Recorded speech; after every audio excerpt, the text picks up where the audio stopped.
I'll show you how to set password and Face ID on your iPhone. Go to your settings. In settings, scroll down and tap on Face ID and passcode. And here, first of all, let's set up our Face ID. To do that, just tap on Set up Face ID. And now you have to follow these on-screen instructions to verify or set up your Face ID. Once you successfully verified your Face ID, now here you can use your mask.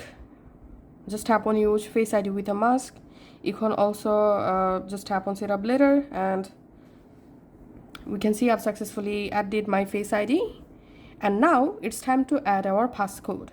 If you want to use a different type of passcode, tap on passcode option.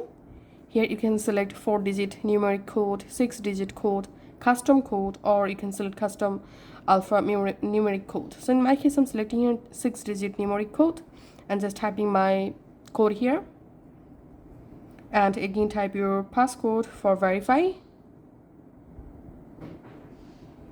may take some moments to finish, and that's it. Here, as you can see, I've successfully set up my Face ID and my passcode. And now if you want, you can change your passcode from here. Thanks for watching.